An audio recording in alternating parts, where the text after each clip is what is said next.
What's Up Yuma with Johnny Porter is sponsored by Yuma Electric Service, LLC, serving the Yuma area for more than 25 years. YumaElectricServiceLLC.com. Chili from Philly. Nick Papa Giorgio from Yuma. What's up, Yuma? Welcome back to another episode of What's Up Yuma Radio. I'm Johnny. And I'm Ronnie. And on today's program, we are joined by a cowboy and then later a space cowboy. A monkey space cowboy, whatever. Cowboy. Yeah, I guess. But no, we have a Marcus Covarrubias, but AKA Marcus Cova. I know the real last name, so that's how far back we go. Yep. We go. And I just met you, so we don't go far back at all. About 30 minutes ago. Yeah, about 30 minutes ago. But I've known you for quite some time now. Mm-hmm. Originally, you're from Yuma, right? Born and raised. Yes. You were talking a little bit with Ronnie off air about your where schools you went to, and I think you said Yuma, high school, Yuma High. Yeah. Yep. Local boy. But now you're the owner of Sacred Culture Tattoos. Correct. Yes. And when I met you, though, you were a bartender. Yeah. Or like at multiple locations. I guess you've been around. I try to stay busy. Yeah. Make that money. Yeah. But you weren't just a bartender. No. And so let's kind of go into that and what caused you to have a different perspective on what you were doing and put more into it than just bartending. Yeah.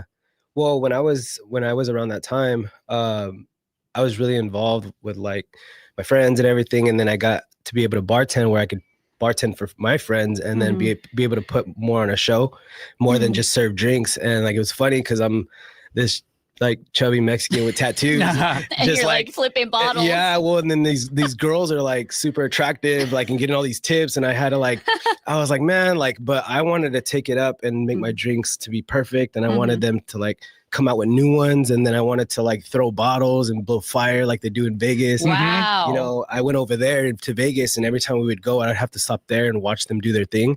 And then I would try to do it at home and then do routines. And at some point it got so repetitive that I could do the like tricks with everything and then blow fire on the bar. I would pour shots.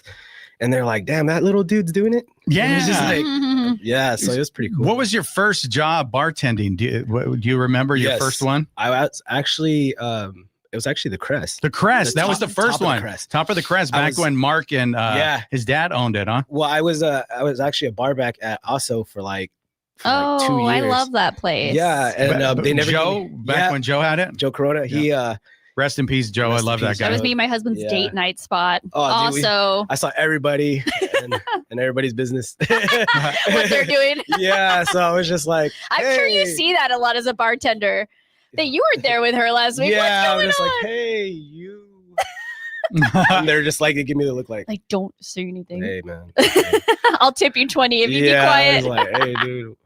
What are you having? So you were a bar back. That's how you started. Yeah. And, you were at that point were you watching the bartenders, kind of seeing like what they were doing, and maybe like I could do that. Yeah. Oh, at some point I was doing their job. I would do my job and their job. That's cool. They would have to stop me and be like, dude, you're a bar back. You're supposed to get us ice. Yeah. I'm like, dude, I have ice. And they're like, It's like, well, then go sit down because I need go wipe money. something. I'm just like, I already wiped it.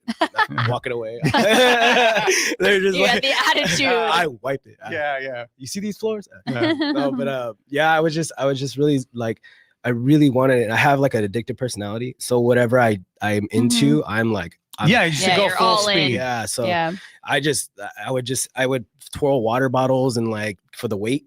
And then when I actually get the bottle, I would throw them and stuff. And it was funny because I went into Joe's office as a bar back and I was like, dude, I want to bartend. And he's like, well, you know the deal, like 2 girls as a bartender, 1 boy, and I'm 1 guy. And I'm like, yeah, but I can do tricks. He's all, he's like, let me see. I could picture Joe. First of all, saying the 2-girl thing for sure. Like he has this formula. Like this is what he wants to do. Yeah. And this is what works. Yep. And then you come in, you're like, hey, put me in, coach. Yeah. I'm this like short, chubby, like Mexican. And I'm just like, I can do it. And this office is little. It's like smaller than this office. He's like, all right, do it. And I'm just like, in here? I'm like, dang, dude, I hope I don't. There's bottles everywhere. And I'm just like, and you're on. Check this out. And I did it. And he's just like, all right. And he's not he doesn't give compliments at all. Yeah. He's just like, it's pretty good. And I'm like, what do you think? He's all, nah, you're still not a chick. And I'm just like, You're still not. It sucks. Yeah. But Right. like you said, when you're bartending, obviously girls get a little bit more tips, right? And that's just the way it goes. So you got to make a name for yourself. Yeah. So you really got to, like you said, find that edge, do something a little bit different, learn the tricks.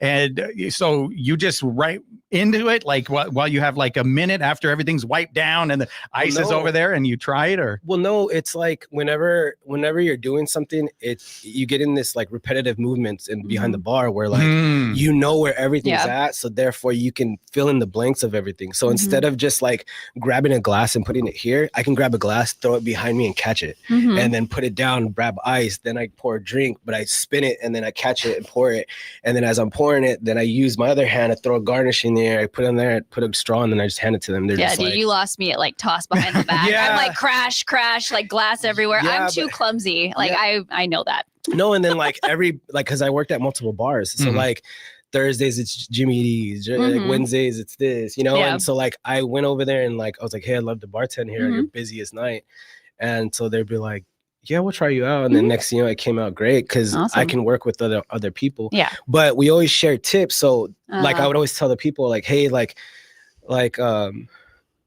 we're good, we have a good relationship and stuff like that. So like it just worked really smoothly. But sometimes they would get upset with me because I'd be like quicker or like this, and but it's cool. Like I'm like, hey man, like I'm only as good as you. We're doing this together type of deal. But going to the top of the crest, well, also very famous, a popular place. And then you get your first job at top of the crest, which is the premier, like the only nightclub that we ever had. It was still today. So you were put to a big stage at that point, and I think Johnny Andrade was there too. Shout out to him, dude. He got me in. Johnny, nice.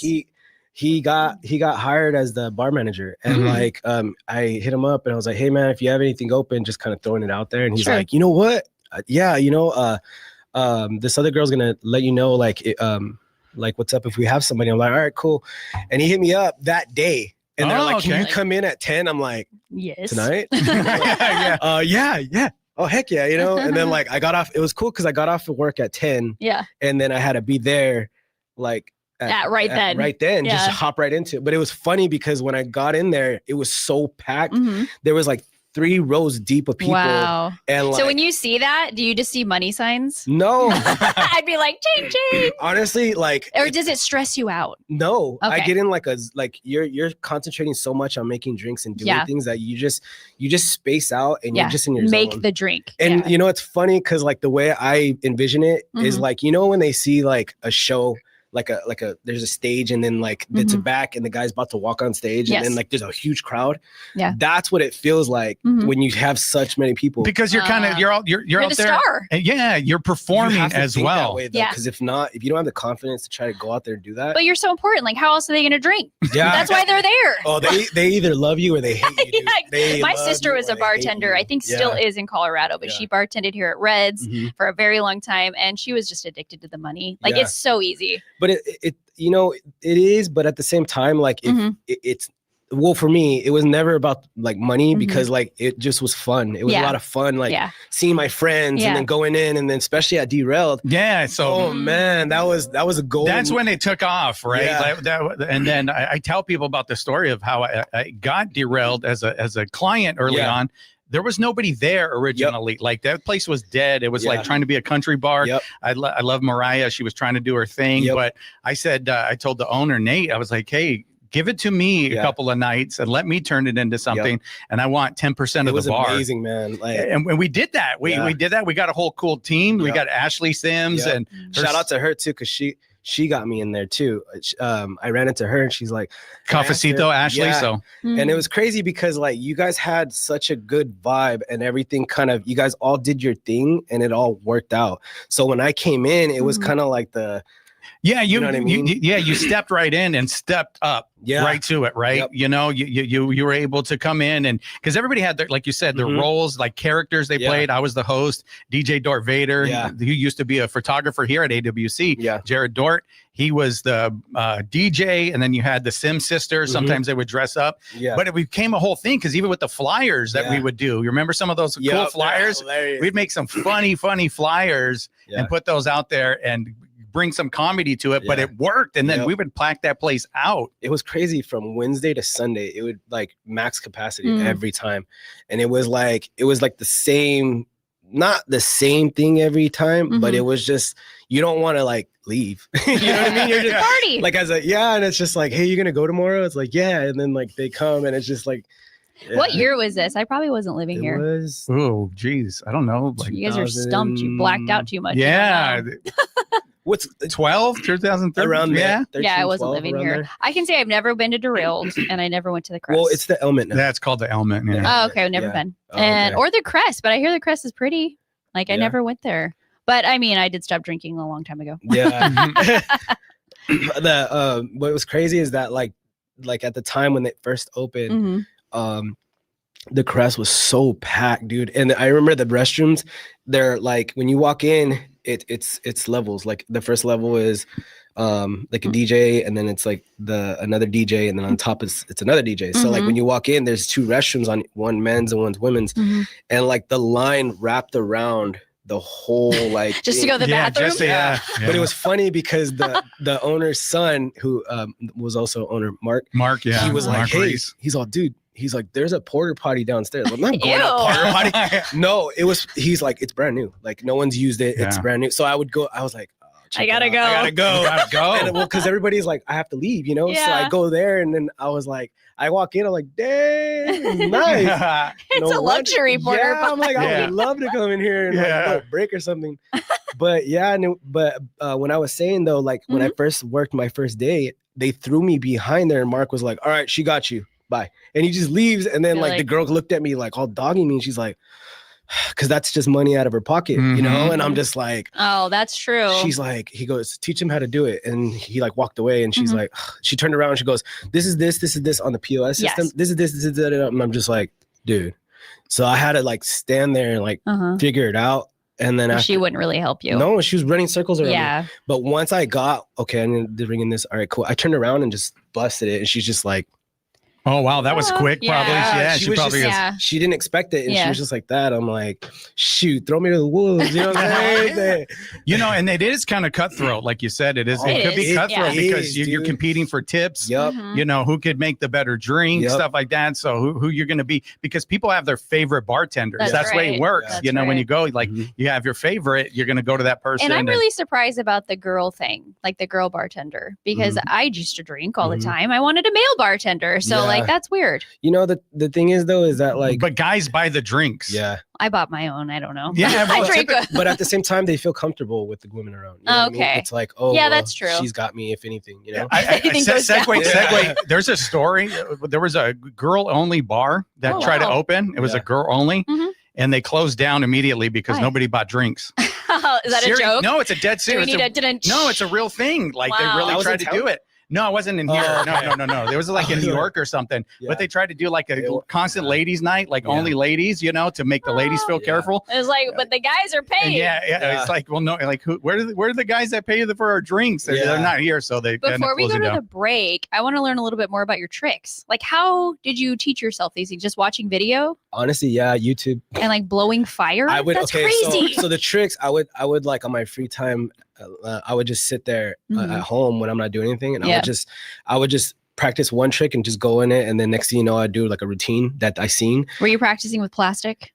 I was practicing with the water bottle first just to get the thing, and then after that, I had bought. They have plastic bottles where you could throw and stuff, and I practiced with that. And then I bought a bottle where I only had like a little bit of water in it. Yeah. And then I would practice with that. I practiced for a long. I bet hours. Yeah. Hours. Wow. And then I would imagine weeks. My roommate at the time was Adrian. Oh yeah. Shout out to Adrian. Yeah, Adrian. And I would come out and be like, check this out, and I like do this whole like routine. And he's just like staring at the couch like. Well, that's cool. You learned that right now? And I'm like, no, I've been practicing. Yeah, that's what do you think I've been doing in the bedroom the whole time? Yeah. So what was the first time like doing fire? Oh, That's nuts so the too. fire, like I kind of, we had a lot of downtime when I first walked, like would come into work, and like it didn't get busier till like way later. Yeah. So like I would just be by myself, and I'm like, I'm gonna try it, and like the way I might die. Let's do this. The way the guy did it in the video, he would get the 151 as a shot, and then like, and then he would dip his fingers in the shot, and then he would, he would have the shot, light the drink, and then it would dip your fingers in it. And then with the fire, and you would blow like that, and but like as soon as you blow, you're like doing this, so it comes out. Yeah, you don't feel it because it happens so fast, and then once it's done, it's done. Okay, so you never actually like put anything in your mouth. You just the 151. Oh, I'm sorry. The alcohol. So Got it. It would be out, and I'd take the shot, but it would be swallow out. it. No, and then I would blow the fire. Got it. But that thing was crazy because it's like. And they would be like, "Hey man, you can't do that right now." Like this is literally a fire. The roof is like this. Like, we love your spirit, like guy, but we can't afford this. Yeah, and then they're like, "Hey, dude, that's a fire hazard." Someone actually told on me. Oh, geez. They called the fire marshal, and they're like, "Wow." Hey, they're like, "Hey, you can't do that." The guy blowing fire. The guy over there with they show up. He's like, "It's pretty cool, but can't do that." And I'm like, they're like the chubby Mexican over there. Yeah, and I'm just like. Who? It's not me. Me? I clean this place. No, I was kidding. I'm just kidding. I'm the janitor. I'm the guy behind the guy. Yeah. Cool. So thank you for letting us dive into the history. That's when I had the most amount of fun with you, was when we were working together at Derailed. But you were always an artist, and I remember you would doodle, like you had drawings and even stuff that you did at your house. Yeah. So after a quick break, we're going to go into how you became a tattoo artist. Okay. Sounds good. All right. We're going to take a quick break. You're listening to What's Up Yuma Radio right here on 94.7 KOFA Border Radio.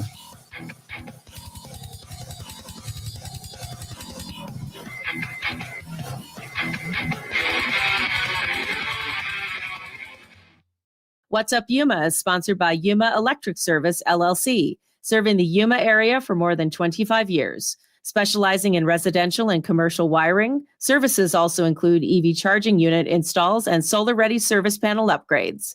Information and consultation appointments at yumaelectricservicellc.com. I'm Maria Hinojosa. This week on Latino USA, we go to El Salvador, the country with one of the strictest abortion laws in the world. And there we meet women who had stillborns or miscarriages and were incarcerated as a result. If you have a miscarriage and go to the public system, they will call the police. That's this week on Latino USA. Latino USA airs on Sunday mornings at 10 a.m. on KOFA Border Radio 94.7 FM. Good morning from the KAWC newsroom. This is Cecilia Holland Braithwaite. We're expecting a sunny, breezy day in Yuma with a high of 103 degrees. Winds out of the west, southwest at 5 to 10 miles per hour could gust up to 20, mostly clear tonight with a low of 75. The data is in from Lightcast, a labor market data organization. According to their report, Arizona Western College added $319.2 million worth of income to Yuma and La Paz counties. Details at KAWC.org. Ever wanted to be on the radio? Still talking into your hairbrush in the mirror? Border Radio needs you as a volunteer host. Share music, stories, and local conversations that matter. No experience necessary. We'll provide the training. Email info@borderradioaz.org or call 877-838-5292 for more information.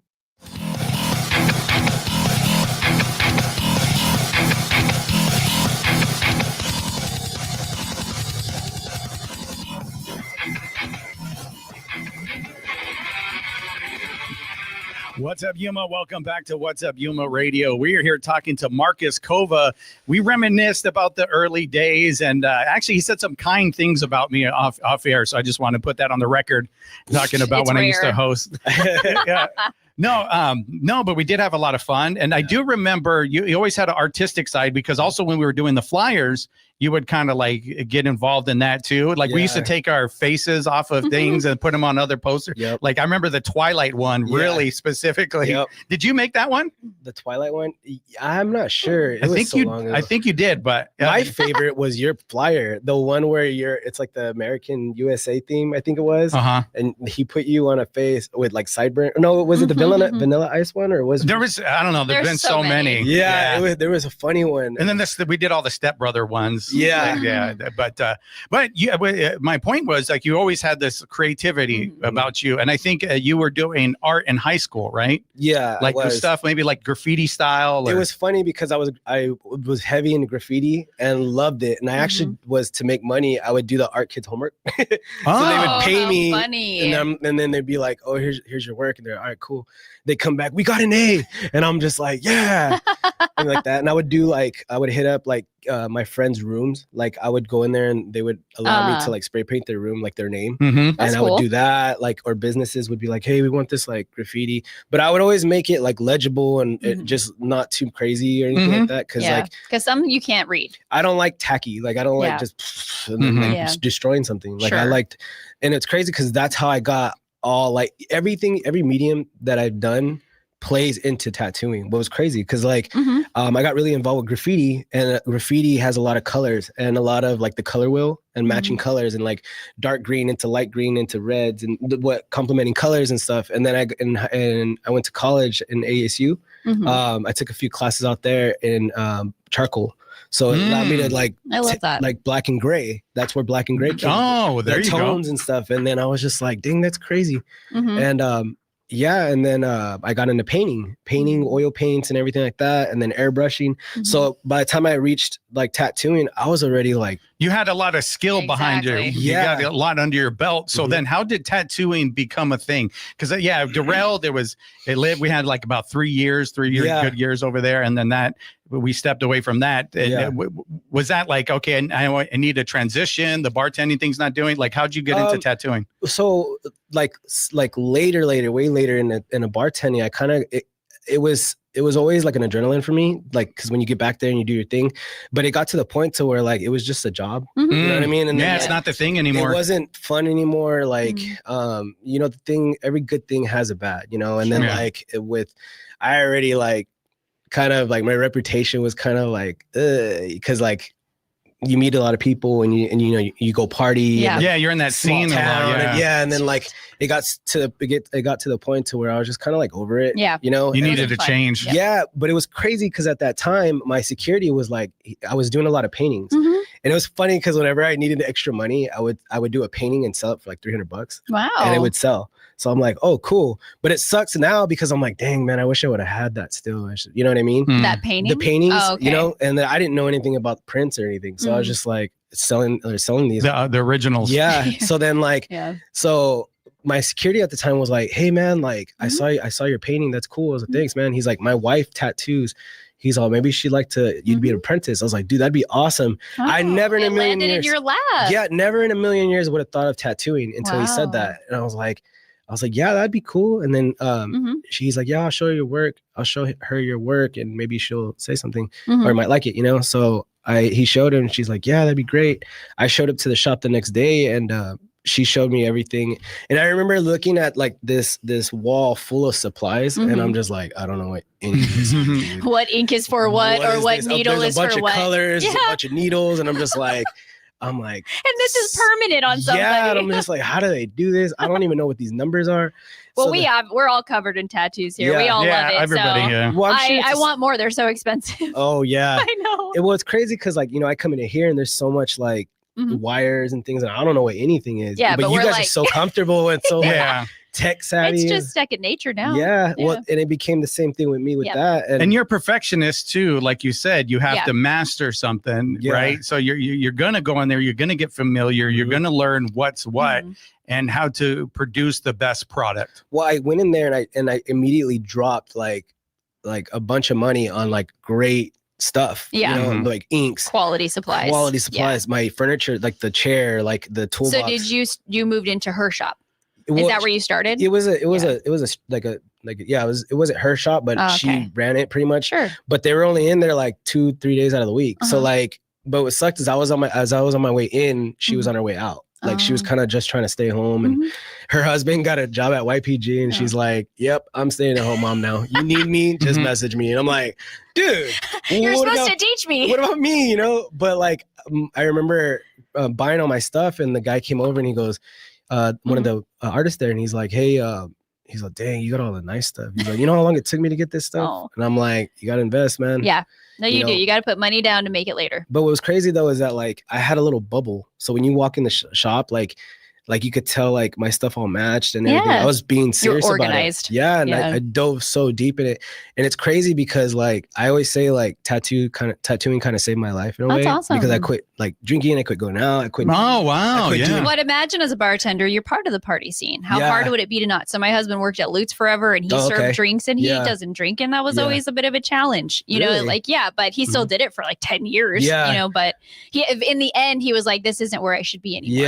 Yeah. You kind of it's phase. You know, in a way. Agreed. And I say that, but at the same time, it's fun. It's so fun, and then you get paid for it. So it's like, dang, you're not paid to have a good time. Yeah, like you know. But then you move on. You're sober. You're changing your lifestyle. You're not a chubby Mexican anymore. You lost weight because you stopped drinking. You know, but you found your focus. You found something to put your time and energy into and perfect. So what was it like going from like doing that first tattoo to now being an award-winning tattoo artist that's traveling? Oh man, I was hungry. I was so hungry to like I just wanted a seat at the table, dude. I wanted to be known as an artist. Yeah, because you're starting off like again the same thing with the bartending. Yep. You're in Joe's office again, but now you're with the bottom. Back at the bottom. And now you're doing this 8 years. Yeah, I'm going on 8 years. Next month is 8. What was your award? So I won 4. I won 2 the first. So Rolling Old School Tattoo Convention. They have one annually. It started 2 years ago. It's an awesome show ran by Manuel Flowers. Shout out to him. He puts on a great show, and there's a lot of cool cars that are there. It's a car show too. Okay. And it was cool because I always go to a bunch of conventions out of town, out of state. Yeah. And like I can never show my stuff because all my stuff's here, you know?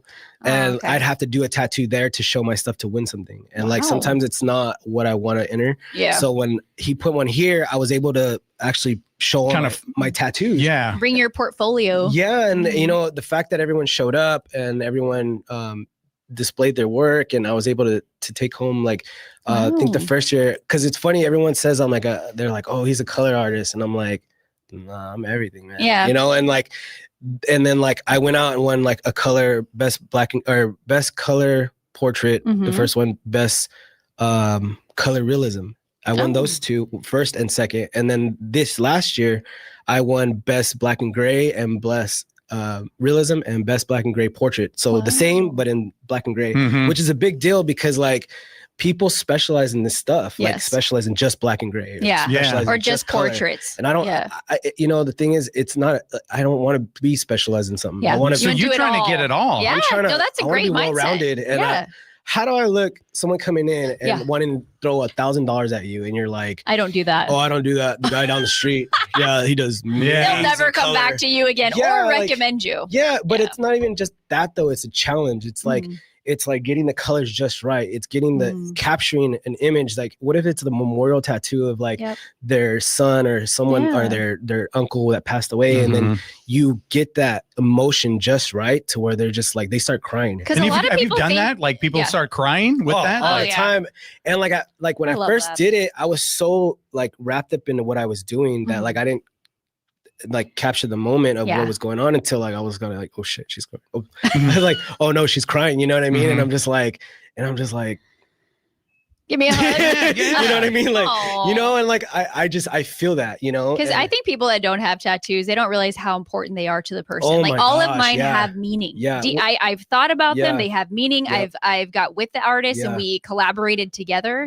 They mean something. Well, the thing is about that is I always push the whole meaning thing when they're younger, when people are younger, because when they're older and they get some, I got the Spider-Man tattoo when I was when I was 18. I didn't know what to get. So, you know, but then like if you get something of like your mom's name, you know, or something like that, then it's a big deal. That's right. About the memorial thing, like I remember this girl, dude, just doing the drawing like kind of made me tear up. Just doing the drawing yourself. It was crazy because like the way what she wanted was the Stairway to Heaven, right? Okay. And then it was a bunch of clouds, and then it was her grandma, like just standing there about to take her first step, and like, dude, it was a silhouette, but like the silhouette had what she was kind of wearing too.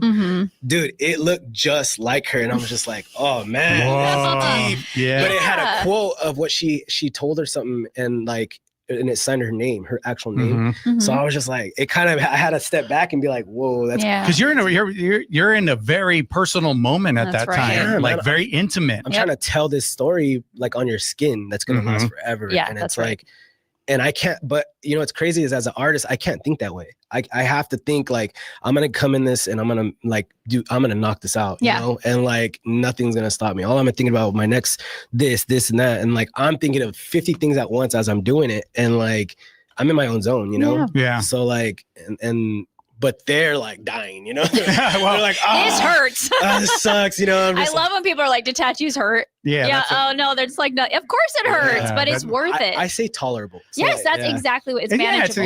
It's very manageable. Yeah, because you're getting it, and then you're just trying not to like die. And but after a while, it's like numb, and you're like, "This is fine." But then there's always those spots where it's like, ouch. That was spicy, you know. It's like, ooh, whoa, and I'm just like, and I just kind of give them the. Are you okay? You good? Yeah. Do you need a break? Yeah. Or there'd be times I pull a line and then I look up and then I'm just like, and they're just like, and I'm like, have you ever had anyone pass out? Twice. Oh my goodness. The first time was bad. There was this tall basketball skinny dude, but like, and he was with this chick, and like they came in and this is when I was first tattooing and I didn't know anything, and he came in and I did like 3 lines on him, and he's like turned pale, and like he's like, I'm gonna stand up and stretch, and I'm like, all right. You never stand up, dude. And he like stood up, and I was like, and then boom, he's gonna fall. I put my stuff down, and as he was falling, I like kind of caught him, and then like I laid him down, and I'm like, and this dude's just out, and I'm like, and his girlfriend comes up and it's like, oh my gosh, it happened again, and I'm like, what? Again? I'm like stressing out, and I'm just like, what do I do? And then he just snapped out of it, and he's like that, and he just kind of looked at me like this, like it happened again. And I'm like, I'm Superman, and then he's just like, what? So was it done after that? Did you finish? No, well, he was fine. Like he just complexion. He's like, okay. I'm good. He's back he needed to get out. He needed to get that out. Don't die on me. He's just like, don't hit your head somewhere. Yeah. So then he got up and we finished it. Wow. That was that one. The next time it was this older gentleman, and I did the outline on him already, and so he had another appointment, and on his appointment he came in. And we're just talking. He won't stop talking, and I'm tattooing him. But as 3 little lines, and then like he was just like, it was funny because he was like this, and he was talking. And and then out of nowhere, I was talking, and he goes, "I'm gonna go to sleep." And I'm like, and I'm like, what? Like that? And he goes, oh my god. He just knocks out, and I'm like, he's messing with me right now. Yeah. Are you messing with me? And then his arm dropped. And I'm like, he died. You know what I mean? And I just killed him. Oh my god, you know. So initially, when that happens, your blood sugar drops. Yeah. So I ran, I took out my gloves and I ran and got a soda, and I came back. And as he came back, he was kind of, he's like that, and I'm like, are you okay? I'm like, he's like, where am I? I'm like, you're at your tattoo appointment. You just died. But I brought you back. Yeah. I was like, how was God? He's good. Is it good? Did you also finish that one? Huh? Yeah. Well, it took him a little bit, and then he threw up, and I'm like, oh my goodness. Yeah, I was just like holding the thing, and I'm rubbing this dude's back, and I'm like, you're good, dude. You're good. Well, you go through a lot. Oh as yeah. an artist. Well, they do too. You know, it's like their body's like in shock. Yeah, and I'm just over here. I'm like, drink this soda, and I'm like, damn, that sugar. soda looks good. I'm like, I'm gonna get me one. We're gonna have to wrap up now. I know we're having a lot of fun, but I want to mention real quick before we go. Where I ran into you and what you're doing. You're sponsoring for the Yuma JC's rodeo. Yes. The mutton busting. Yes, the belt buckle award. Yeah. Okay.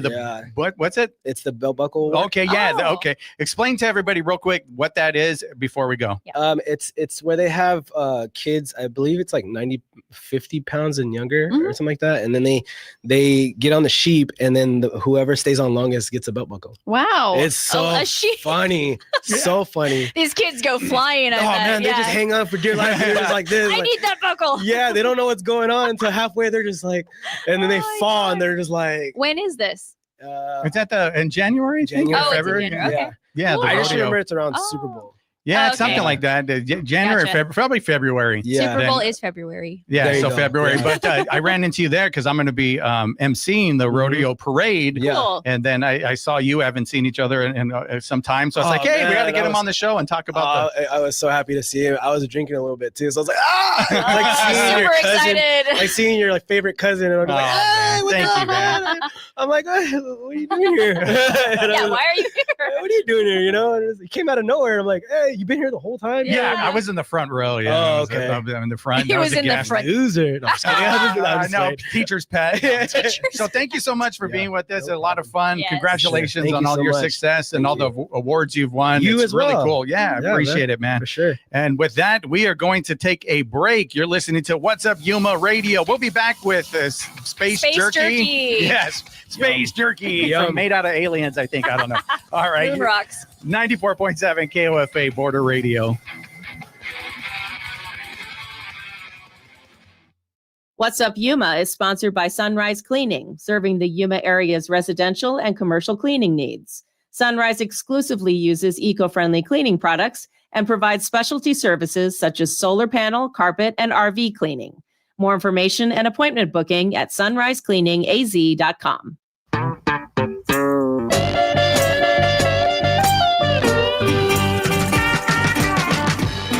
Hi, this is Thomas Crivens. Coming up this week on Bill Street Caravan, we've got the Daddy Mac Blues Band. That's all coming up on Bill Street Caravan. This evening at 7 p.m. on KOFA Border Radio 94.7 FM.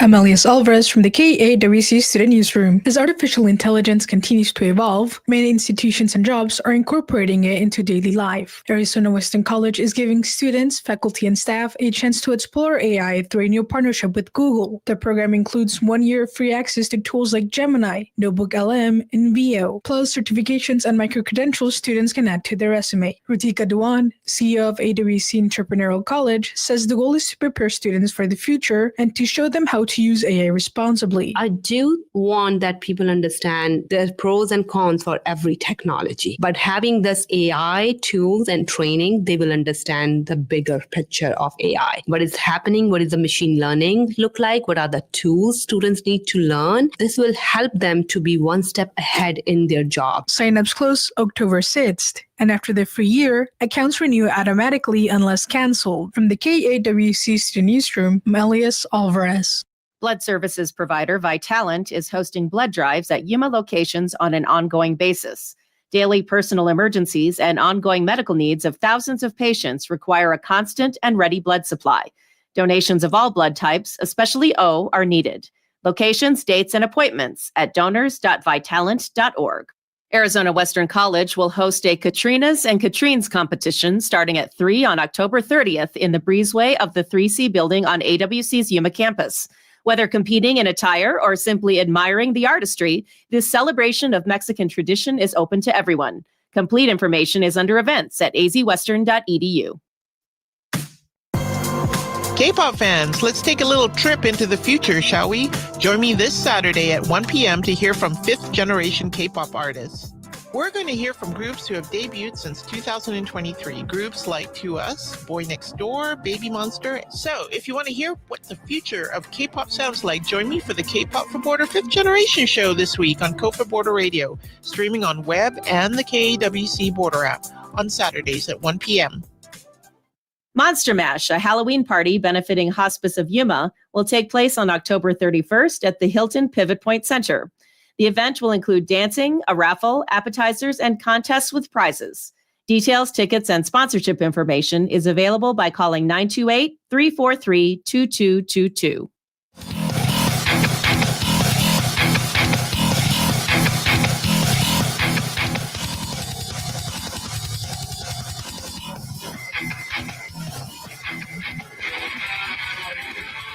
What's up, Yuma? Welcome back to What's Up Yuma Radio. We are here joined now by Noe Guzman, the one of the founders. We have another founder over here, but Stephanie. She does, and you know what? No shy. peer pressure in here. Yeah, you don't gotta do no, it. I was going to peer pressure. I know, and I was like, no, Johnny, Ronnie no. stopped me. That's it. So I could Ronnie tell saved it. you. I did. We'll hang out later. No, so hold on. Now I'm all messed up. So he's here. Yeah. Space Cowboy Jerky. Yes, sir. Yes. Okay. I should just read it off of the shirt there. And I love the picture. The logo. Did you think of that? Yeah. Get a little closer to the mic. Gotta get closer. But I love it. Thank you. Yeah, I came up with it myself. There's some meaning behind it, Oh, we'll get into that. Yeah, but yeah, this was a design that It's so catchy. My younger brother helped me put together. Yeah. Cool. Oh, okay. So he's a little bit of an artist, or just like He's you really wanted good with computers. Oh, okay. He's really Yeah. good with the You're like, I need computers. your help. Yeah, I'm like, I can come up with it, but I just can't put it on the screen. Yeah. I like Okay. it. So you, I originally met you because you were my son's coach for flag sir. football, Oh, like really? years and years ago, for the first team that he was ever on. The Dolphins. The Dolphins. Dolphins. Yeah, Yes, yeah. sir. Back in the day, and I think at that time, you might have had a lunch truck or catering or something. Yeah. I don't remember exactly, but Yeah, me and my family, we used to run a food truck here in town for a while. Mhm. But that's kind of where it started. That's kind of where we started with. Like, we always had this really good way of cooking food. Mhm. Uh-huh. And my mom brought us up in this feeling of like, food is love. Oh, I okay. love That makes sense. Yes, Yeah. of So course. she always made us really delicious meals. Aw. I mean, you could feel the love in it. Mhm. Yeah. Well, So- it like unites everybody. It does. Yeah. And we still do it now. I mean, we're all older people now, and there's still weekends where we're like, hey, Yeah. dinner. Yep. Oh, I love yeah. it. And we all And the get family gets together. yeah. Oh, there's Yeah. nothing better than that. Yeah, So we have this like movie night with my mom Mhm. every weekend. We don't cook though. We order, Right. but it's nice to just all get Movies is love in Ronnie's world. We so. do. We don't talk. We just watch we watch the movie. So anyways, keep going. Yeah. So that's kind of how this started. It was just came up with the idea saying, maybe I want to try some jerky because I love meat. Meat is my favorite. So meal. before we get to the Let's jerky, go way let's go back. So where are you originally from? Originally, I'm from Salinas, California. Okay. My parents brought us here probably 2005, 2006. Agriculture. Agriculture. Oh, Yeah. nice. My dad, may rest in peace. He used to do. He was a technical engineer for Dole. Mhm. Wow. So he came out here a few times and he fell in love with Yuma. Oh, okay. Yeah. nice. And he said, we're moving all of us are moving over there. So How old were you? Do you remember? I was a fresh junior in high school. Oh my Okay, gosh. a So junior? what was that like for you? Um, Were you cool with it, or were you I like, actually no, my was. friends? No, I mean, I grew up with all my buddies since we were in kindergarten, playing sports together and everything. But I think I was ready for something different. Okay. Salinas get a little wild. Because that's what I was Yeah. going to say. Because I know Salinas could be wild. I Mhm. have a lot of friends growing up in Yuma. Mhm. I have a lot of friends from Salinas and Fresno, Mhm. right? Growing up, because the Mhm. same thing, agriculture. Their parents would bring them over here, and so I just know it as like, hey, like I'm glad I left. Most of the people that I talk to, it's that way because it got wild for a Oh. while. It is, and then you don't notice it until you live out of it. Mhm. So Oh. when you're in it, it's just part of it. It's just life. Correct. It's just Yeah. every day going to school, dealing with stuff. And then once you come out of it Mhm. and you look from an outside perspective, you're like, whoa, Yeah. Yeah, I got I walked to school in this. Oh, really? Like, Yeah. I walked to school through this stuff. I had to deal with this because it's stuff. like Very in unsafe. that area is a very violent area, like Mhm. statistically, statistically, it's always because been, of the population wise. That's what I'm Correct, saying. correct. Yeah. per Okay. capita, it's Per way capita, more, yeah. yeah. Per capita is way Wow. more violent. Than, Okay. Yeah. So you moved here junior year. Where'd you go? Well, Cibola High School. Me too. Yeah, Cibola High School. Graduated 05. I was 04. Oh, okay. I was a So- year behind. We went to school together. Didn't Probably, even yeah, know we it. Didn't even know it. Yeah, yeah. But yeah, then I went to school here at Cibola, graduated Cibola, did AWC. Oh, what'd you come out here for? For pre-hospital care. I actually was an Ooh. EMT for a while. Oh, wow. Yeah. Okay. So how did you get into that field, or what was that? What ended up happening with that field was I was working at Paradise Casino at the time, Mm. and they used to have on shift EMTs Mhm. for the casino. So for every shift they had one. So they paid for me to go to school as an EMT because I fell in love with it after like 2 or 3 calls helping the guys that were Wow. EMTs. Mhm. Oh, so you got to go in there and help them, Yeah. whatever emergency situation, Yeah, whatever nothing you're on top crazy. of it. Yeah. Just handing them stuff, Uh-huh. and just how cool and calm they were that attracted me to it all the way. And I said, yeah, I want to go to school for that. Mhm. and then did that for about 8 years. Oh, wow. You're EMT for 8 years? About 8 years, with Rural Metro Fire. Okay, nice. And how long were you out here at AWC? How long did you go to school? Well, I did my associate's degree, and then after that was when I started working on my my EMT certs and all that stuff. Wow. Yeah. And it's a rough course.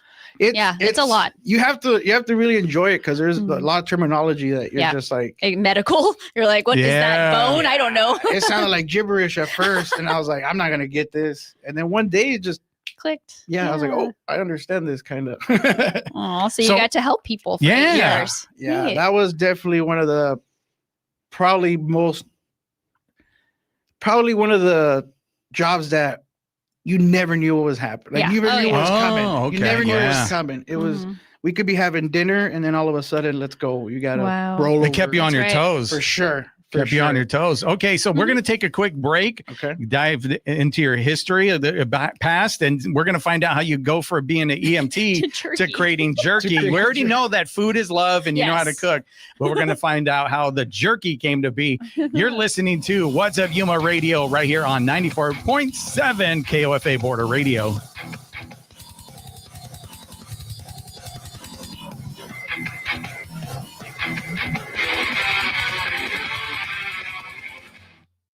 The Arizona Western College Community Band will perform in concert at 7 in the evening on October 6th at the Shoning Conference Center on AWC's Yuma campus. The band will present pieces that represent a range of contrasting styles from the symphonic band repertoire. More information is available under events at azwestern.edu. This is folk singer Michael Jonathan. We have a fun Wood Songs this week. We're celebrating jug bands with the Steel City Jug Slammers, Jaron Blind Boy Paxton, and the legendary Jim Queskin. Well, Mama told Papa be quiet as a mouse, so Papa climbed up on top of the house. It's celebrating jug bands this week on the Wood Songs Old Time Radio Hour. Tuesday evening at 7 on KOFA Border Radio 94.7 FM. It's sunny and breezy in Yuma today with a high expected of 103. Mostly clear tonight with a low of 75 in Kingman. It's sunny and breezy as well with a high near 93 degrees. Winds could gust up to 33 miles per hour. Tonight, the low is around 64 in Prescott. There's a 40% chance of showers. The high is 86 degrees. Winds gusting as well to 26 miles per hour. The low is 58. In Flagstaff, a 60% chance of precipitation. A mostly cloudy sky with a high near 78 degrees. The low this evening is 47. The KAWC Student Newsroom is funded by the Local News Initiative at the Community Foundation for Southern Arizona, the Scripps Howard Fund, and by generous local support. Thank you for supporting the next generation of public media. Learn more about the project and hear stories from emerging journalists at kawc.org/student newsroom.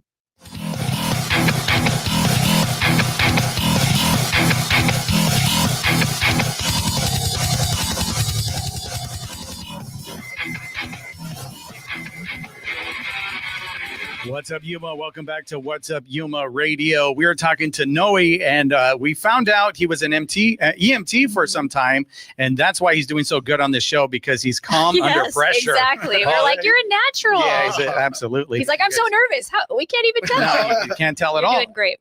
So okay, we know, like I said, the food was very important to you. So did you go from being an EMT to starting the lunch truck and the food? No, not necessarily. I did a few other jobs here and there, and then one day my mom kind of said, like we had already told her, I was like, Mom, your food is delicious. Mm-hmm. Not just because my mom, everybody thinks get a little closer to the mic. Sorry. Everybody thinks their mom cooks great, but I mean, I've had other people tell me, we've had people try to buy my mom salsas, try to buy my mom's, tamales, this and that, and we kind of put it all together. We said, you know what, let's do it. Mm-hmm. Let's do it. And that's kind of where the bug started for me I really enjoyed people give me the feedback of, oh, that was delicious. Yeah. Oh, that was so good. Yeah.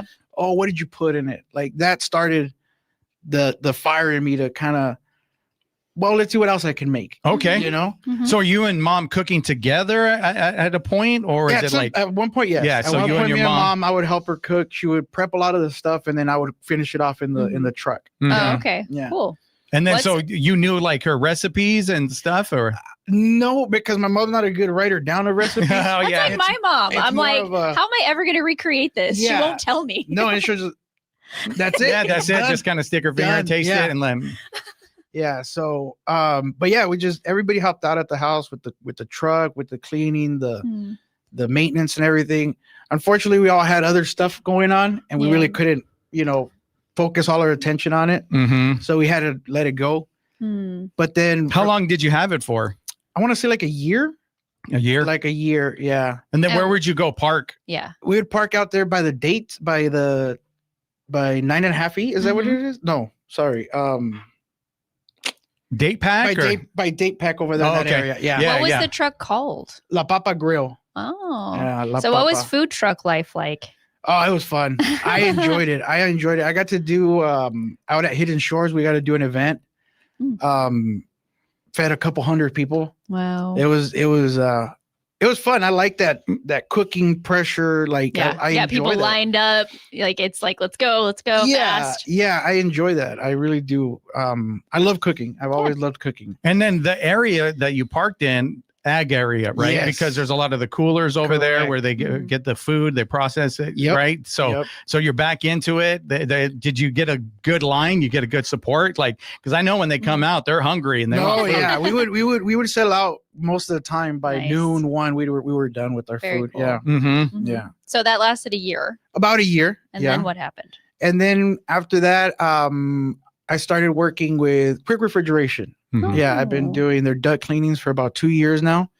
And then, just regular jobs. Nothing crazy, So then how did, we're going to go into the jerky world. How did that come? Because you said you love meat, obviously. So, so I'm a big, and Carnia saw this kind of thin, but you're like, we're going to go a little bit thinner. Thinner than that. Try this out. So that's kind of how it started. My dad used to do carne asada almost every weekend. That was his thing, man. Yum. And it was like 1 or 2 sides and then just pounds of meat. And then some tortillas, Yum. And that's how we've always brought up to eat. So meat is a big staple in our family. So then I've always liked what they call carne seca from Mexico. Mm-hmm. That's delicious. Mm-hmm. So then I was like, maybe I could recreate that, And my girl had bought me a dehydrator for Christmas, and it sat there for a year. Uh-huh. Unused, brand new, in the box for a year. It just sat there. And I remember one day we're talking about it at the house, I think with my younger brother. And then he goes, dude, why don't you just make beef jerky? You're always talking about wanting to make some. You have the thing right there. Wow. All right. You know what? I went home and I started coming up with some recipes. The first recipes were wild. Okay. Yeah. Was it like wild because you try to have fun, or? No, because I was trying to recreate something. Uh-huh. So I was trying to come up with, let me see. I want to recreate this peppered one. Okay. Right. It's a simple recipe, but you don't want to try to, I'm not a good recreator. Okay. I'm more of a coming up with innovator. Make your new own. Yeah, I like tasting things and then feel like, that's gonna go in there good. And then I enjoy finding out what doesn't work. Yeah, And then, so there was probably a little bit of that, right? Like, okay, this wasn't so good. Yeah, you're like, this is disgusting. Would you remember one that wasn't good? Like what you tried? Do you remember anything about it? I think I made this jalapeno one that was just overly bitter. It was not. It was not good at all. Sour. It wasn't cracking. Sour jerky. And here's the cool part that I got a bunch of testers at the house, like my kids. Yeah. Come out here real quick, guys. Try this, and you can just see their faces. They're like, you're like, they don't like it. No one's gonna like it. Gonna happen. Damn it! All right, I won't do it. All right, yeah, but so just from that, and so then, you're in the kitchen, you're experimenting. And again, I was making it for me. I wasn't making it with the idea of going into business. Yeah. This was not. It was just I wanted meat, protein in my lunch bag, and something that I enjoyed eating. Yeah. So then it started from there, and then pretty soon, friends, family were like, "Hey, make me some." Mm-hmm. And I'm like, "Well, all right." It was gonna take a while because I had this small little dehydrator that would only fit like 1 or 2 pounds in it. And now I'm up to cooking, 10 pounds every at batch. a time. Every batch. So you perfected it to a degree where family's asking for it now, and they're giving you the thumbs up. Yeah, they're giving me the thumbs up. Friends, family. coworkers. Hey, you know what? Yeah, give me a bag of that. Give me a bag of that for sure. And then from then on, we just started designing things. Like ideas that kept sticking, and that's so. Was it your idea that this should be like a business, or who else, or did somebody else? Plant that seed? Honestly, I think it was a combination of me and my girl talking about it and saying, you know what, you think we could do this? You think we can start doing this? Because it's time consuming. I mean, cutting, you got to be married to it, especially because I go from bulk of meat to the preparation myself. So I cut the meat, I slice the meat, all my seasonings are my own. Everything is one of a kind. That's neat. Yeah. So it's a lot of prep work. A lot of prep work. So do you have like a big dehydrator at home now? Yeah, I have a big dehydrator, and then I bought me my own meat slicer. Oh, nice. Yeah. So cut your time in half. Yeah, for sure. Yeah. And then the price too. Processing of meat is ridiculous. Yeah. Yeah. So do you remember like some early flavors that really hit with people that people liked? Right now, the biggest one that I sell is the Takis flavor. Oh, really? My son would love that. My 7-year-old loves Takis. It's a Takis flavor.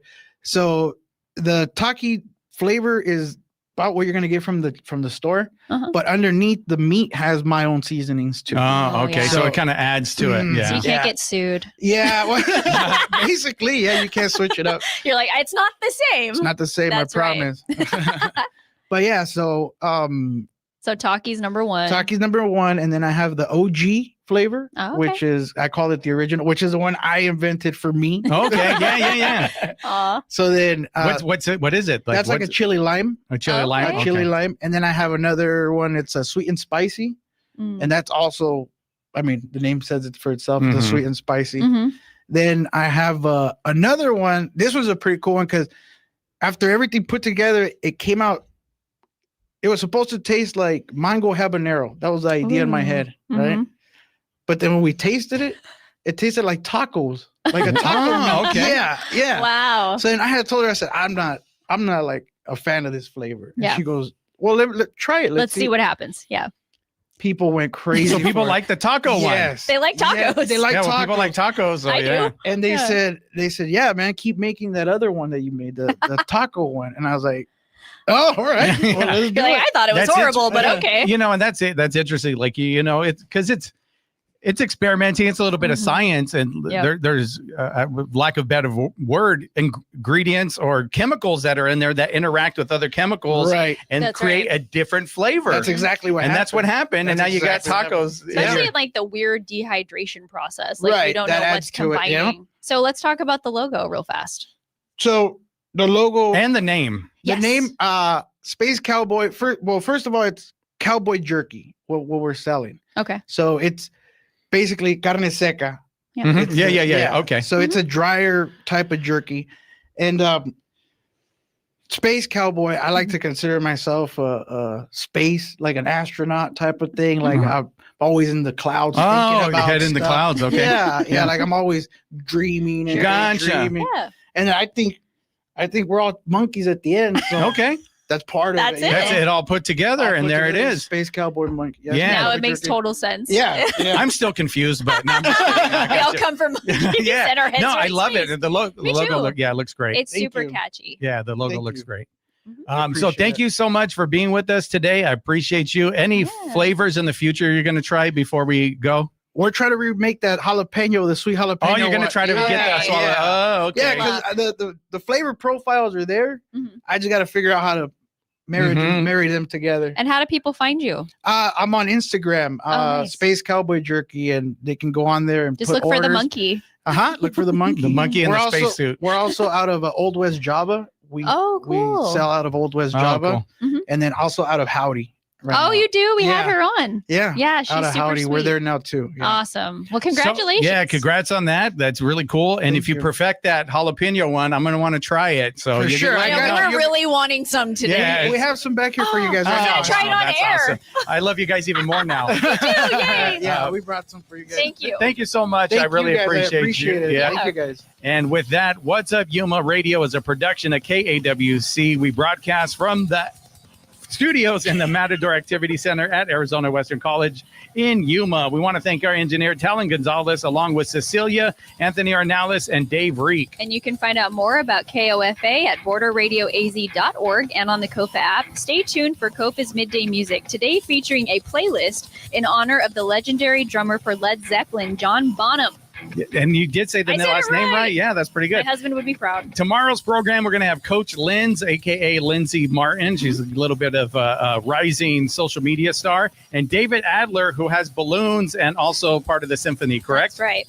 And you can listen to the podcast version at kawc.org/podcast/What's Up Yuma Radio and email us at whatsuppyumaradio@gmail.com. All right. So I guess we're going to jerky. try some jerky right now. So it's pretty cool. And the rest of you, you know what? I think we're just going to see you tomorrow. So make sure you tune in right here at 94.7 KOFA Border Radio. Bye, guys. Bye-bye. What's Up Yuma with Johnny Porter is sponsored by Yuma Electric Service, LLC, serving the Yuma area for more than 25 years. YumaElectricServiceLLC.com.